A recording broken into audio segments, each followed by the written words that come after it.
Does your kind even know what a Stradivarius is? Richard Whitmore didn't bother lowering his voice. 200 guests turned to look.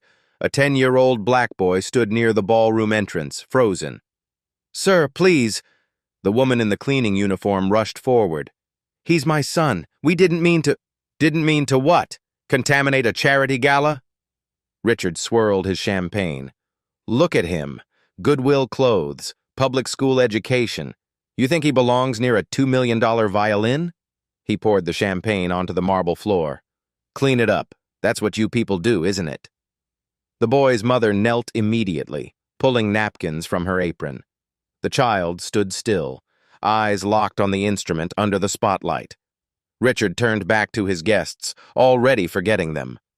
3 hours later, that same man would be on his knees, discovering the child he just humiliated was his own son. Have you ever been judged for something you couldn't control, and then watched karma arrive in person? 5:47 in the morning. St. Augustine Memorial Hospital smelled like disinfectant and burnt coffee. The fluorescent lights buzzed overhead, casting everything in that particular shade of institutional green that made healthy people look sick. Angela Carter pushed her cleaning cart down the third-floor hallway. The wheels squeaked. One of them always pulled left. Had been doing it for 3 years now, but maintenance never got around to fixing it. She didn't mind. Her Navy uniform hung loose on her frame, 2 sizes too big, bought from the Goodwill on Mercy Street for $6. The sleeves were rolled up 3 times. Her sneakers, white once upon a time, now showed more tape than leather, where the soles had started separating. Angela moved through the oncology wing like a ghost, quiet, efficient. She'd learned early that invisible people caused less trouble. Room 307. Room 308. Room 309. She paused outside 310. Through the small window in the door, she could see the bed, the IV stand, the oxygen machine with its rhythmic hiss and click. Her reflection stared back at her from the glass. 32 years old, but her eyes looked 50. Dark circles that no amount of concealer could hide. Hair pulled back in a tight bun because she couldn't afford a proper haircut. Angela moved on. At the nurses' station, 2 women in scrubs hunched over their computers. They didn't look up when she passed. They never did. She emptied the trash bins, mopped the floors, wiped down the counters with the industrial cleaner that left her hands cracked and raw despite the gloves. Somewhere down the hall, a patient coughed. The sound echoed off the walls. Angela hummed while she worked, so quietly that even she barely heard it. A Bach partita. The notes came automatically, muscle memory from another life. Her phone buzzed in her pocket. A text from Mrs. Carter next door. Elijah ate breakfast. Left for school at 7:15. Violin tucked under his arm like always. Angela smiled, typed back, "Thank you. I owe you. You owe me nothing, honey. That boy is a blessing to watch." The phone went back in her pocket. Angela returned to mopping. The morning sun started filtering through the windows at the end of the hall, golden light on linoleum. Another day. She had 4 more floors to finish before her shift ended at 2. 11 years ago, Angela had been a nursing student. 2nd year at Boston College. Scholarship student, yes, but she'd been there. She'd belonged, smart, determined, going to change the world. Then she'd met a surgical resident named Richard. Brilliant, ambitious, completely unavailable emotionally, but she'd been 21 and stupid and convinced she could fix him. One night, one mistake. He'd left for a research position in Switzerland 3 weeks later. She'd found out she was pregnant 2 weeks after that. Angela had tried to find him, called the hospital, left messages, but Richard Whitmore was already gone, already climbing, already building his empire. She'd made a choice: drop out, have the baby, start over. Elijah was born on a Tuesday in March. 6 pounds, 4 ounces, 10 fingers, 10 toes, eyes that looked exactly like his father's, though she'd never tell him that. The nursing scholarship evaporated. Student loans came due. She'd taken the first job she could find, cleaning offices downtown for $9 an hour. Then Elijah turned 3 and hummed along to a violin concerto on PBS. Perfect pitch. She'd borrowed a quarter-size violin from a music teacher. Elijah had picked it up like he'd been playing his whole life. Angela had worked 3 jobs to pay for lessons, 2 years of group classes at the community center. Then the teacher, Mrs. Kowalski, an elderly Polish woman with kind eyes, had pulled Angela aside. "Your son is special," she'd said. "Truly special. But I cannot teach him anymore. He needs a real conservatory." Conservatory tuition, $12,000 a year. Angela's salary, $28,000. So Elijah learned from YouTube videos, practiced on a school rental violin with a crack down the back, taught himself to read music by watching tutorials on their shared laptop. And he was good. Better than good. But better than good didn't pay for auditions, didn't cover application fees, didn't open doors when you lived in a studio apartment in Roxbury and your mother cleaned toilets for a living. Angela's break came at 9:30, 15 minutes in the staff room, stale coffee in a styrofoam cup, a granola bar she'd brought from home because the vending machines were too expensive. She sat in the corner chair, the one with the rip in the cushion. The flyer on the bulletin board caught her eye. Bright white paper. Expensive printing. Sati, Augustine Memorial Hospital, Annual Charity Gala. Saturday, November 18th, 7 o'clock p.m. Grand Ballroom Talent Showcase Competition. First prize, $50,000 plus matching donation to charity of choice. Angela stood up, walked closer. $50,000. She could pay off half her medical debt, put the rest toward Elijah's education, maybe even afford one of those fancy youth conservatory programs that sent students to Juilliard and Curtis. Her hands trembled as she pulled out her phone to take a picture. Then she saw the fine print at the bottom. Entry fee, $500. Ensures intimate, high-quality event. All proceeds benefit hospital cardiac research. $500. Angela's checking account currently held $83.14. Payday was Friday, but that check was already allocated. Rent, utilities, groceries, Elijah's school supplies. She took the picture anyway. That evening, she mentioned it to Mrs. Carter while picking up Elijah. "Could be good for the boy," Mrs. Carter said, watching Elijah practice scales in the living room. "Let people see what he can do." "The entry fee is $500. Mrs. Carter's face fell. "Oh, honey." "It's fine." Angela forced a smile.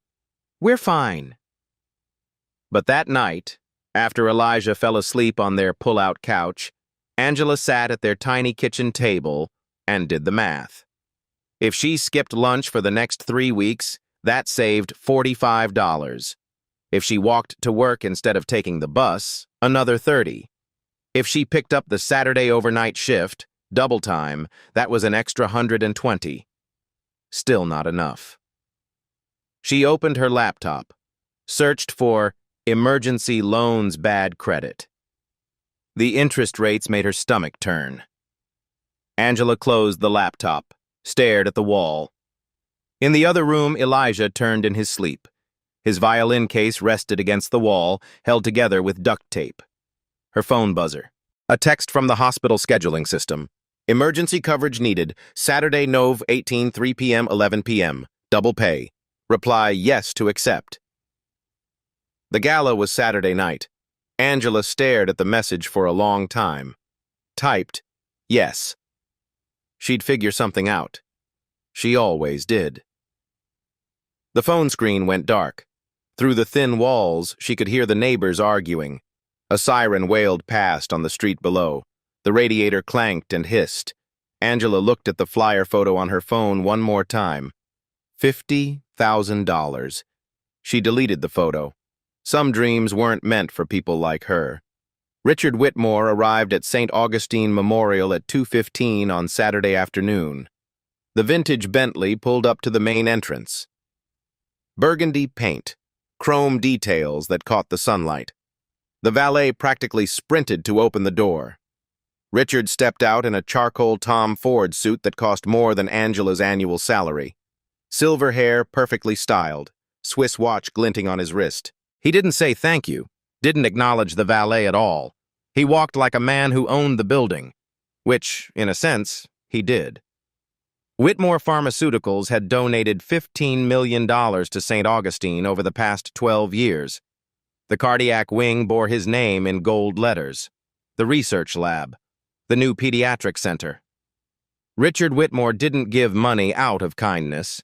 He gave it control. 3 people followed him through the automatic doors. His assistant, clipboard in hand. His PR handler, a thin man in designer glasses. A photographer with expensive equipment slung over both shoulders. The hospital administrator met them in the lobby. "Mr. Whitmore, wonderful to see you. The ballroom is nearly ready." "Nearly?" Richard didn't break stride. "I was told 3 o'clock. "Yes, sir, we're just finishing the floral arrangements." "Show me." They walked through the corridors. Richard's shoes clicked against polished floors. Staff members pressed themselves against walls to let him pass. A nurse fumbled her charts. An orderly quickly moved his supply cart. Richard noticed none of them. To him, they were furniture. The grand ballroom occupied the hospital's original building. Vaulted ceilings, crystal chandeliers, marble floors that reflected everything like still water. Tables covered in white linen filled the space. White orchids in tall glass vases. The stage at the far end showcased a Stradivarius violin on a velvet stand borrowed from the New England Conservatory, worth $2 million. Richard walked straight to it, examined it from 3 feet away, hands clasped behind his back. "This is acceptable," he said. His assistant made a note. Richard turned to the champagne glasses on the serving station, picked one up, held it to the light. A single water spot marred the crystal. Unacceptable. He didn't raise his voice. Didn't need to. The catering manager appeared within seconds, face flushed. "Sir, I apologize. We'll replace all—" "You had one job, premium glassware. I'm not paying premium prices for mediocre execution." "Yes, sir, right away." The manager snapped his fingers. His staff scrambled. Richard moved on to inspect the table arrangements. Adjusted an orchid that sat 1 inch off center. Straightened a name card. His PR handler leaned in. "Sir, the press will arrive at 6:30. Channel 5 confirmed." "I know. I approved the list." "And your speech?" "Excellence recognizes excellence. That's the theme. We're announcing the Whitmore Youth Music Scholarship. $500,000 over 5 years for promising young musicians from disadvantaged backgrounds." He said disadvantaged, the way other people said diseased. "Beautiful, sir. Very generous." "It's not generosity. It's an investment. Find one talented kid, put them through Berkeley. They remember who gave them the opportunity. That's a legacy." "Of course, sir."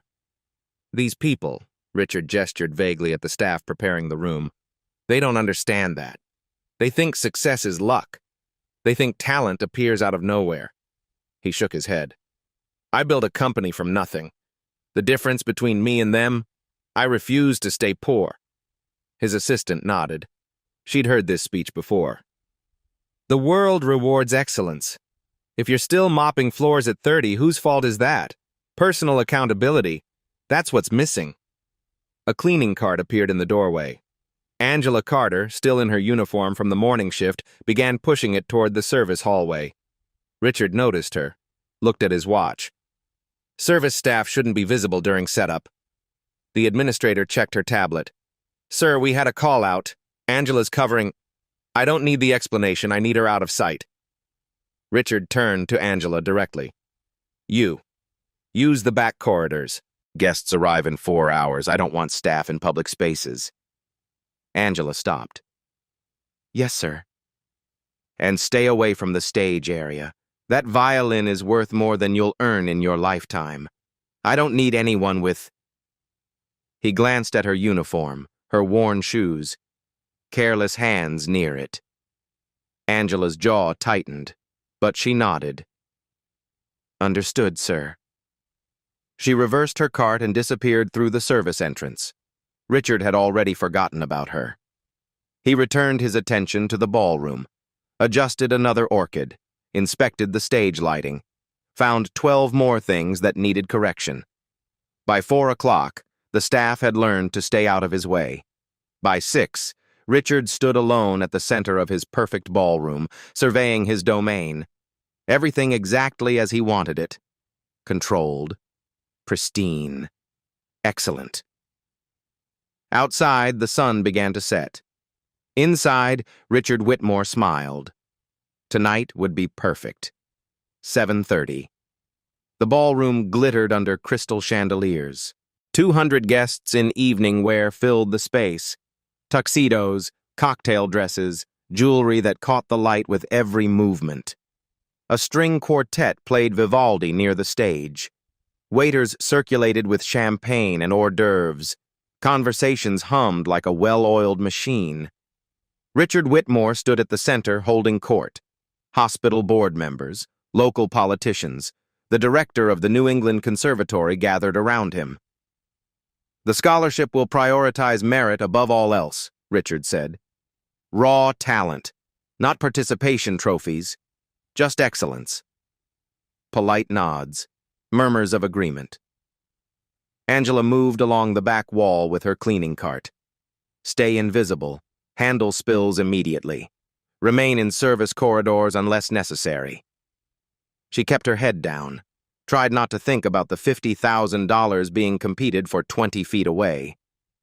Elijah sat in the service hallway behind the kitchen, Mrs.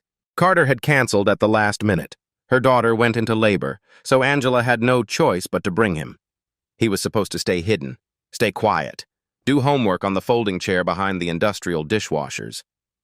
But Elijah was 10 years old, and he could hear the violin. The Stradivarius rested on its stand on stage. Even through walls and doors, Elijah could sense it. He stood up, walked to the service entrance, pressed his face against the small window. The ballroom stretched before him like a different universe. Golden light, beautiful people. And there, on stage, the most perfect violin he'd ever seen. Elijah's hand reached for the door handle. He knew he shouldn't, but his hand turned it anyway. The door opened, he slipped through, stayed close to the wall, hidden behind a tall, floral arrangement. The music wrapped around him. No one noticed. He moved closer to the stage. One step. Another. His eyes never left the violin. Then his backpack caught on a serving cart. A champagne bottle tipped, fell, shattered against the marble floor. The sound cut through the ballroom like a gunshot. Every head turned, every conversation stopped. Elijah stood frozen. A 10-year-old black boy in a faded jacket and worn sneakers, surrounded by shattered glass and spreading champagne. Richard saw him first. "What is this?" His voice carried across the ballroom. Not loud, but sharp enough to make people flinch. He walked toward Elijah. The crowd parted. Richard stopped 5 feet away, looked down at the child, then at the broken glass. "You people really think you can just wander in here, don't you?" Elijah's mouth opened, closed. No sound came out. "This is a $2,000 per plate event. Not a daycare for, well, for whatever this is." A few guests shifted uncomfortably. Most watched with detached curiosity. Angela burst through the service entrance. Her face drained when she saw Elijah. "I'm sorry, sir." She rushed forward, grabbing Elijah's arm. "He's my son. We'll leave right—" "You'll leave when I say you can leave." Richard plucked a champagne flute from a passing waiter, held it up, then poured it onto the floor. The liquid spread across the marble. "Since you're here anyway, clean that up." Angela's hands trembled. "Yes, sir." She knelt immediately, pulled napkins from her apron, began sopping up the liquid. Elijah didn't move. He stared at Richard with wide eyes. "Does your kind even know what a Stradivarius is?"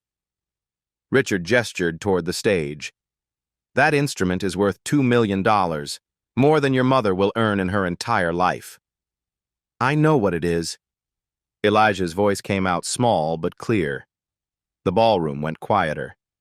Richard's eyebrows rose. "Excuse me?" "It's a Stradivarius, from Italy, the 1600s. Elijah swallowed hard. "I play violin." Someone in the crowd laughed. Then another. The laughter spread. "You play violin, eh?"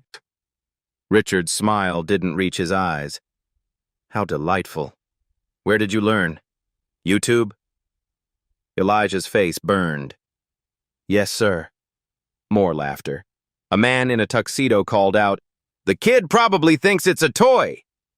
A woman in pearls whispered loudly, "Poor thing. Doesn't even realize how embarrassing this is." Richard raised his hand. The laughter died. "Well then, if you're truly a violinist, prove it. Play something. Right now." Angela stood quickly. "Sir, please. He's just a child." "Just a child who claims to play violin." Richard gestured to the stage. "One piece, complete, no mistakes." "Mr. Whitmore." The hospital administrator tried to intervene. Richard ignored her. His eyes stayed on Elijah. "Here's my offer. If you can actually play, really play, I'll donate $20,000 to the prize fund. In your name." He paused. "But when you fail, you apologize to everyone here for wasting their time. And your mother resigns. Tonight." Angela's face went white. "No, we're leaving. Mama." Elijah's small hand gripped hers. "I can do it." "Baby, no, I can." 200 people watched, waited. Phone cameras appeared. Richard smiled. "Well, boy, do you dare?" Elijah's heart hammered against his ribs. 200 faces stared at him. Some are curious, some were amused, most indifferent. His mother's hand squeezed his shoulder. "Baby, we don't have to do this. Let's just go." But if they left, she'd lose her job anyway. Richard Whitmore would make sure of it. And they needed this job, needed the health insurance, needed every dollar. Elijah looked at his mother's face, saw the fear there, the exhaustion, the weight of 10 years carrying everything alone. He thought about this morning. Her leaving for work before dawn. The alarm at 4:30, same time every day for as long as he could remember. He thought about the nights she came home with cracked, bleeding hands from industrial cleaners. How she never complained, never said it wasn't fair. He thought about last Tuesday when he'd asked for pizza, just once. The way her face fell before she smiled and said, "Maybe next month, baby." Elijah looked past Richard, past the crowd, at the violin on stage. He'd never touched an instrument like that, never been close to one. His school rental had a crack down the back and strings that went out of tune every other day. But he knew what music felt like. He knew what it meant to take broken things and make them sing. His mother knelt beside him, whispered in his ear, "You don't owe these people anything. We can walk away. But then you lose your job. I'll find another one." "Mama." Elijah looked at her, really looked, saw the gray hairs she tried to hide, the lines around her eyes, the way her uniform hung loose because she'd lost weight skipping meals. "You told me never to let anyone make me small." Angela's eyes filled with tears. "You told me if I know I can do something, I should do it, even if I'm scared. I also told you not to let people use you for sport. I'm not doing this for him." Elijah glanced at Richard, then back.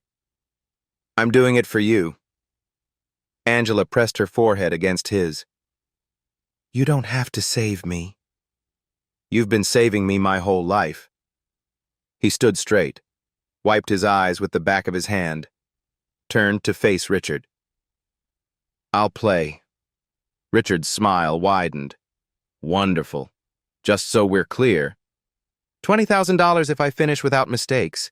If I fail, I apologize and Mama loses her job. Precisely. Okay. Elijah started toward the stage. Angela reached for him. Elijah? It's okay, Mama. He didn't look back. Couldn't. If he did, he'd lose his nerve. His sneakers squeaked against marble. The crowd parted. Phones lifted. Elijah climbed the 3 steps to the stage. The Stradivarius waited under the spotlight. Behind him, near the service entrance, his mother stood with her hands pressed to her mouth. Elijah reached for the violin. The violin felt impossibly light in Elijah's hands. He'd seen Stradivarius instruments in YouTube videos, read about them in library books. But holding one was different. The wood was warm, alive, like it had been waiting for him. He lifted it to his shoulder, adjusted his chin rest. His hands trembled so badly he almost dropped the bow. Richard leaned against a table near the stage, champagne in hand. Take your time, boy. We have all night. Laughter rippled through the crowd. Elijah closed his eyes, took a breath. Think about Mama. Think about why you're here. His fingers found the strings, pressed down. The muscle memory was there, built from thousands of hours on his cracked school violin. He decided on Bach, Chaconne in D minor, one of the hardest pieces ever written for solo violin. 15 minutes of technical precision and emotional depth that had broken professional musicians. Mrs. Kowalski had told him once, if you can play Chaconne, you can play anything. He'd learned it from a recording on YouTube. A performance by Hilary Hahn that he'd watched 273 times, practiced it in sections, measure by measure, because his school violin couldn't hold tune long enough to play it through. But this violin could. This violin could do anything. Elijah drew the bow across the strings. The first note came out shaky, thin. His bow hand cramped from nerves and the weight of 200 stairs. Someone near the bar snickered. A woman whispered, "This is painful." Richard checked his watch, made a show of it. This should be brief. More laughter. But Elijah didn't stop. He played the second note, then the third, then the fourth, and something shifted. His breathing steadied, his shoulders dropped. The ballroom fell away, the chandeliers, the marble, the people in their expensive clothes. There was only the music. The opening phrases of Chaconne emerged like a voice speaking from centuries ago, mournful, searching, each note a question without an answer. Bach had written this piece after his wife died. Elijah had read that on Wikipedia. The composer pouring his grief into music because words weren't enough. Elijah understood that. He had his own grief, his own questions. Why did his mother have to work herself to exhaustion? Why couldn't they afford the things other kids had? Why did people like Richard Whitmore get to decide who mattered and who didn't? The music poured out. His fingers moved across the fingerboard. His left hand found positions he'd practiced in his tiny apartment, trying to stay quiet so the neighbors wouldn't bang on the walls. But this wasn't quiet. This was everything he'd held inside for 10 years. 30 seconds in, the snickering stopped. A woman near the front set down her champagne glass, leaned forward slightly. 45 seconds in, conversations began to die mid-sentence. The man who'd called the violin a toy stood with his mouth slightly open. 1 minute in, the entire ballroom was listening. Richard straightened from his casual lean, his eyes narrowed. This wasn't what he'd expected. Elijah's bow danced across the strings, the Chaconne built in complexity, running passages that required absolute precision, double stops where he played 2 strings simultaneously, creating harmonies that shouldn't be possible from one instrument. But Elijah made them possible. His fingers flew. His bow arm controlled dynamics from whisper soft to thunderous and back again in the space of 4 measures. He shaped each phrase like a sentence, each section like a paragraph in a story only music could tell.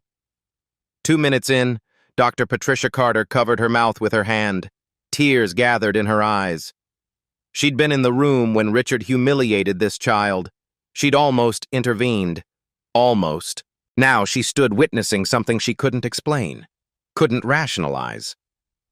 The hospital administrator stared, frozen with a canapé halfway to her lips.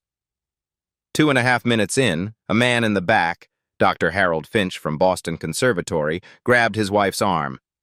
"That's not possible," he whispered. "What?" "That technique, that phrasing. He's playing like he's studied with masters for 15 years. He's 10 years old. I know." 3 minutes in, the entire ballroom held its breath. Phones recorded, but the people holding them had forgotten they were recording. They were just watching, listening, witnessing something that defied logic. A child in Goodwill clothes playing like he'd been touched by something divine. The music swelled. Elijah leaned into the difficult passages, attacking them with confidence that seemed to come from nowhere, from everywhere. 4 minutes in, even the waiters had stopped serving. They stood along the walls, trays forgotten, listening to a 10-year-old boy prove that talent didn't care about money or race or circumstance. Talent just was. Angela stood by the service entrance, tears streaming down her face. She'd heard Elijah practice, heard played in their apartment, in Mrs. Carter's living room, in the elementary school auditorium during the winter concert where he performed Twinkle, Twinkle, Little Star with 20 other beginners. But she'd never heard him play like this, because he'd never had an instrument that could match what was inside him. Until now. The Stradivarius was giving him wings. 5 minutes in, Richard's champagne glass hung forgotten in his hand.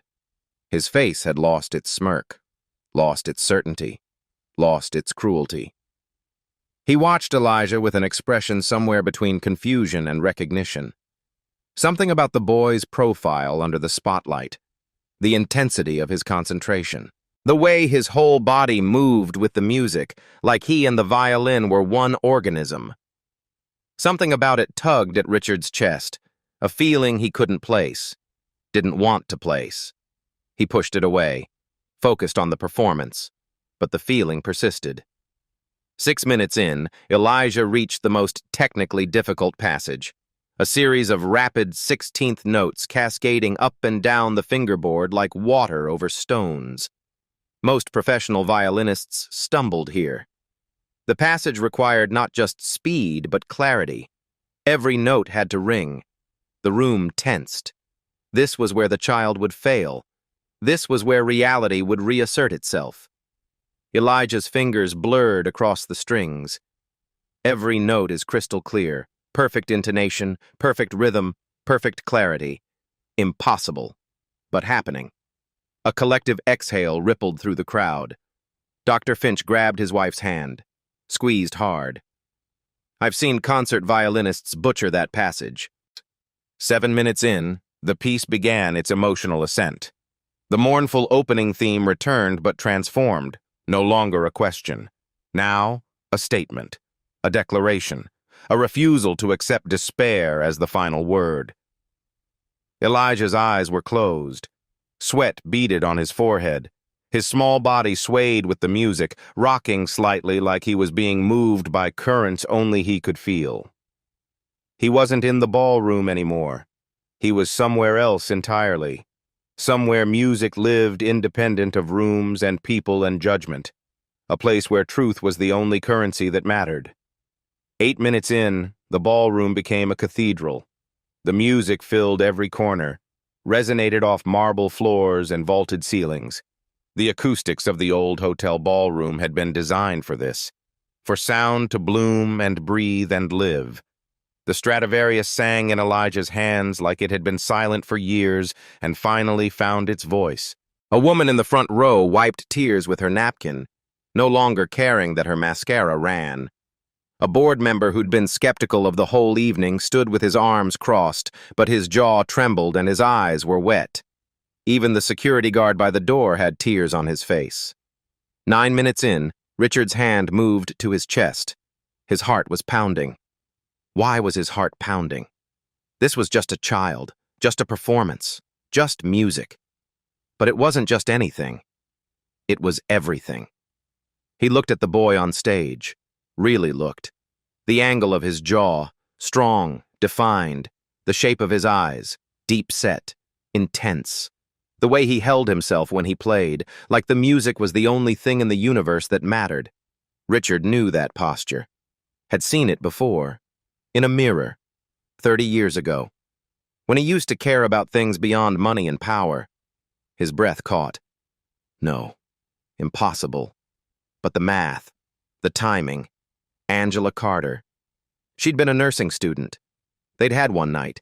She'd tried to contact him and he'd... Oh, God. 10 minutes in, Elijah opened his eyes slightly, saw the crowd's faces, saw them watching, not with mockery, not with amusement, not with pity, with reverence. He had them.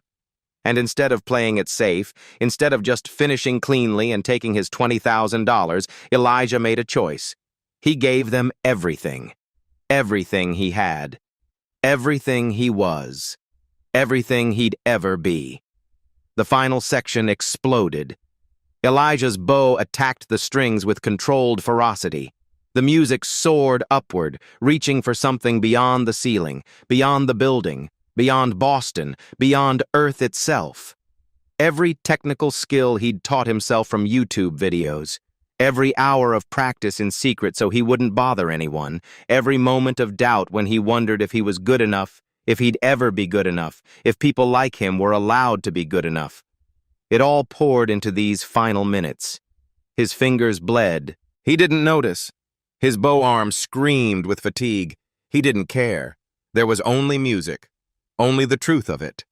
The unstoppable force of it. 11 minutes in, a woman sobbed openly. A man stared at the ceiling, overwhelmed. Dr. Carter had given up trying to hide her tears.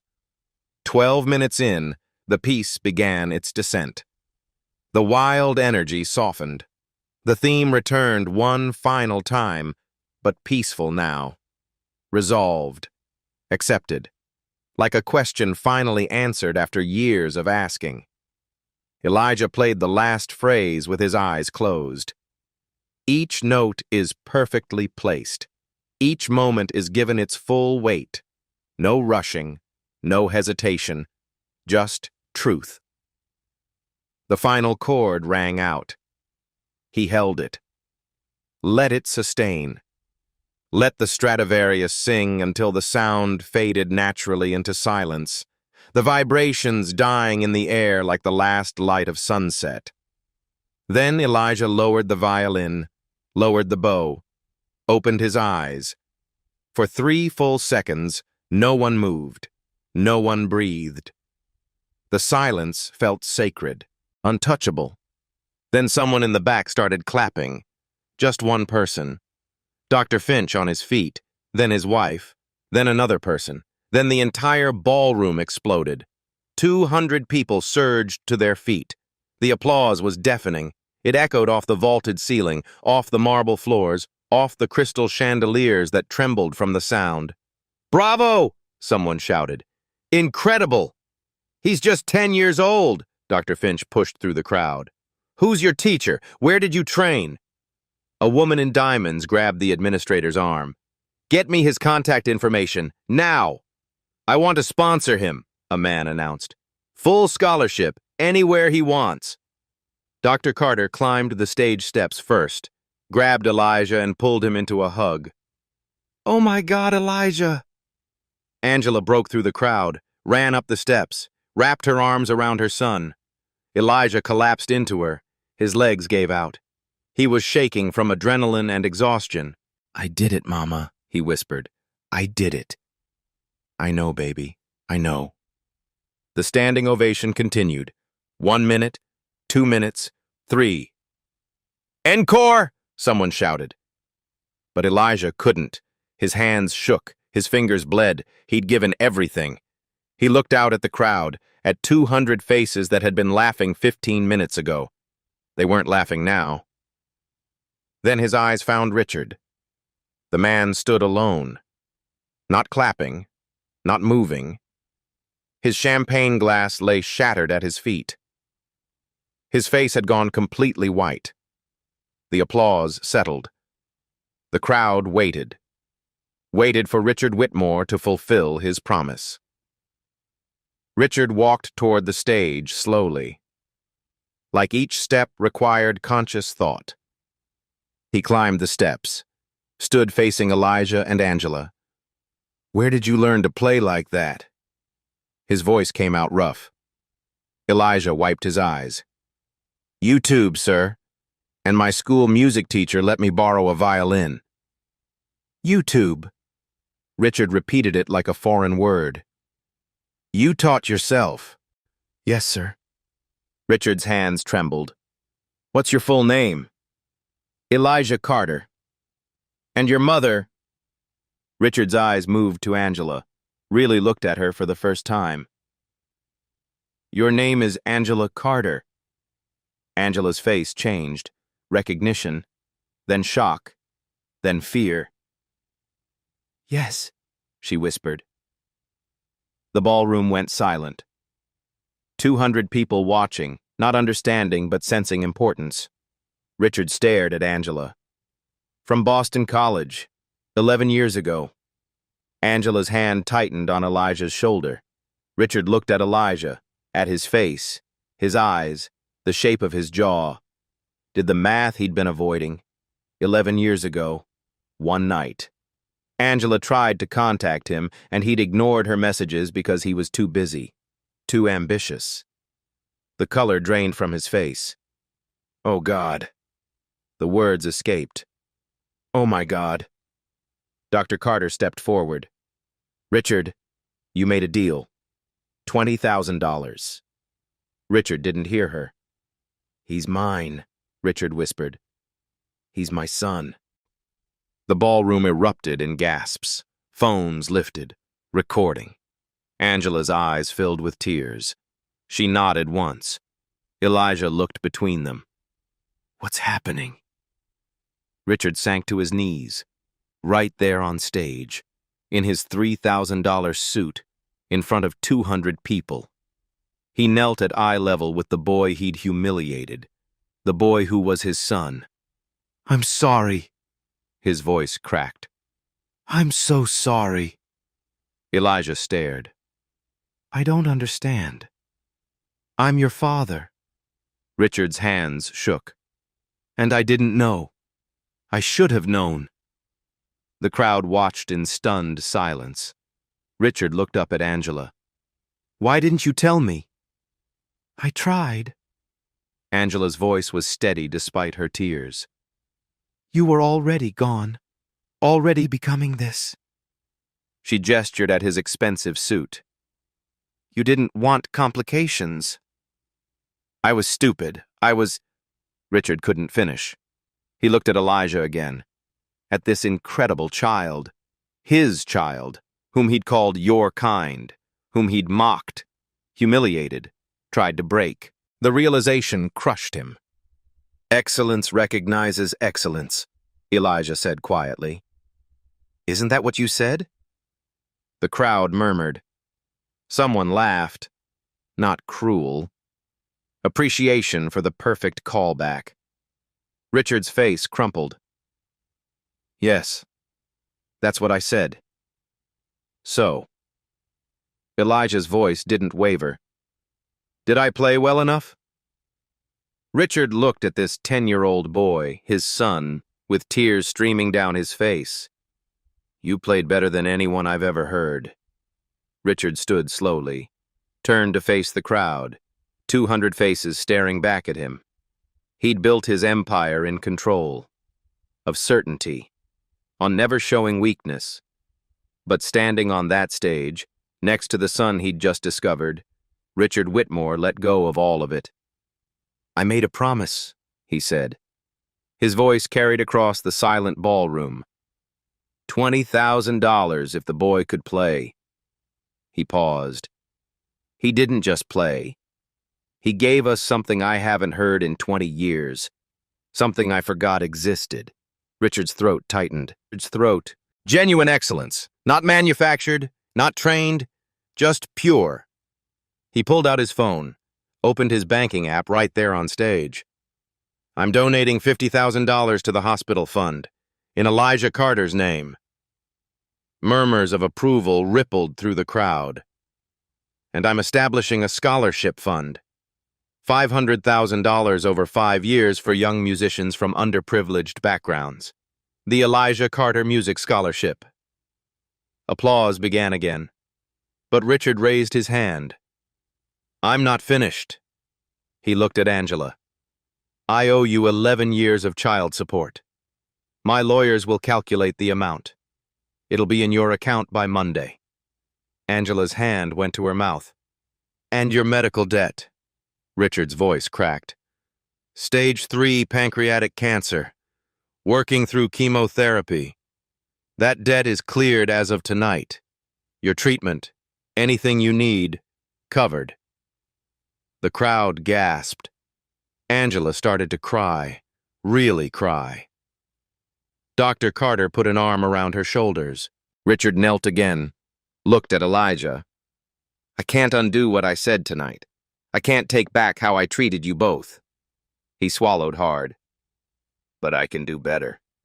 Starting now. Elijah stared at him. Are you really my dad? Yes. Where were you? The question hit Richard like a physical blow. I was building a company, making money, thinking that mattered more than anything else. He shook his head. I was wrong. Mama said my dad didn't want me. Angela made a sound like she'd been struck. Baby, I never. It's what I thought. Elijah looked at Richard. Is that true? Richard's face twisted. I didn't know about you. If I had, would you have stayed? The question hung in the air. Richard wanted to say yes, wanted to lie, make it easier. But he'd lied enough. I don't know, he said quietly. The man I was 11 years ago? Probably not. I was selfish, ambitious. Elijah nodded slowly, processing.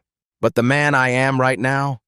I would give everything I own for the chance to know you, to be your father, if you'll let me. I don't know you. I know. And you were really mean to Mama. I was. You made her cry. Richard looked at Angela, saw the tears streaming down her face. I did. And I'm sorry. Elijah thought about this. His 10-year-old brain working through complexities that shouldn't belong to children. Mama says everyone deserves a second chance. Richard's breath caught. But you have to earn it. Elijah stood straighter. You can't just buy it. You're right. So if you want to be my dad, you have to show up, not just with money. With you. Richard nodded. Couldn't speak. Okay? Okay, Richard managed. I'll show up. I promise. Elijah held out his small hand. Richard stared at it, then took it. His large hand engulfing the child's. They shook, formal, tentative. A beginning. The crowd erupted again. This time the applause felt different, warmer, like they were witnessing redemption. Dr. Finch approached the stage. Elijah, I'm from Boston Conservatory's youth program. I'd like to offer you a full scholarship, private lessons with our best teachers. How much does it cost? Elijah asked. For you, nothing. Another man stepped forward. James Kilmartin from the Arts Foundation. And housing support. A proper apartment for you and your mother. Near the conservatory. Angela shook her head. This is too much. No, it's not, Dr. Carter said firmly. You've been giving to this hospital for 10 years. Let someone give back. The hospital administrator climbed onto the stage. Angela, we'd like to offer you a position in patient services. Better pay, better hours. You'd work with families navigating treatment costs. But you're not just anything. The administrator smiled. You raised that. She pointed at Elijah. We need people like you. Angela looked at Elijah, at Richard, at the crowd suddenly seeing her as human. Say yes, Elijah whispered. Angela laughed through her tears. Yes, okay, yes. The ballroom exploded in cheers. Richard faced the crowd. Tonight was supposed to be about excellence, recognizing excellence. I thought I knew what that meant. I thought it meant credentials and pedigree. He looked at Elijah. I was wrong. Excellence is this. A child who taught himself violin from YouTube because he loved music more than comfort. A mother who sacrificed everything so her son could dream. Richard's voice broke. That's excellence. And I almost missed it because I was too blind to see past my own prejudice. The crowd listened in silence. I can't undo tonight. Can't erase what I said. Richard swallowed hard. But I can choose differently tomorrow, and every day after that. He looked at Angela and Elijah. If you'll let me. Angela was quiet for a long moment. Then she nodded. Just once. But it was enough. 6 months later, spring arrived in Boston with cherry blossoms and warmer winds. Elijah stood backstage at Symphony Hall, his first public recital with the Boston Conservatory Youth Orchestra. He wore a suit now, not expensive but clean, fitted. His violin, not the Stradivarius, but a quality instrument provided by the conservatory, rested in his hands. Through the curtain he could see the audience filling the seats. Angela sat in the front row. Healthy now. Her hair had grown back after chemotherapy. The cancer was in remission. She wore a blue dress and smiled like someone who'd remembered how. Next to her sat Richard. He'd kept his promise. Showed up every week for lessons, for recitals, for dinner at their new apartment in Cambridge. Showed up even when it was awkward. Even when Elijah didn't want to talk. Even when Angela looked at him with justified anger. He showed up anyway. Some things couldn't be bought. Had to be earned. One day at a time, Mrs. Carter sat 2 rows back, dabbing her eyes with a tissue before the performance even started. Dr. Finch stood in the wings, giving last-minute encouragement to his students. The lights dimmed. Elijah walked onto the stage. The applause was warm, welcoming. No one here knew about the gala 6 months ago. No one knew about the champagne on the floor or the cruelty or the DNA test that confirmed what a violin had already proven. They just knew a talented kid was about to play. And he did. Beautifully. After the concert, after the standing ovation and the flowers and the congratulations, the 3 of them walked out into the spring evening. Richard carried Elijah's violin case. Angela held her son's hand. They looked almost like a family. Not perfect, not healed completely, but trying. You hungry? Richard asked. Pizza? Elijah suggested. Richard smiled. Pizza sounds perfect. They walked down Massachusetts Avenue together, past the university, past the bookstores, past the late-night cafes full of students, just 3 people. Moving forward, talent doesn't expire. It waits, sometimes for years, through night shifts and cracked hands and dreams deferred. But here's what people like Richard Whitmore need to understand. When you judge someone by their uniform instead of their worth, you're not just being cruel. You're being stupid, because excellence hides in unexpected places, in children who teach themselves violin from YouTube, in mothers who sacrifice everything, in hands that both scrub floors and make instruments sing. Elijah didn't need Richard's permission to be brilliant. He needed Richard's cruelty to remind him he already was. And sometimes the people who dismiss you need to see you shine more than you need their approval. Your circumstances don't define your capacity. Your talent doesn't need anyone's validation to be real. Every ending is someone else's beginning. So here's the question. Who have you underestimated today? Whose story did you judge by its cover? And more importantly, what dreams are you deferring that might only need one moment of courage to reignite? If this story moved you, don't scroll past. Hit subscribe. Every week, I bring you real stories of underdogs who refused to stay down. Drop a comment. Have you ever been underestimated? I read every single one.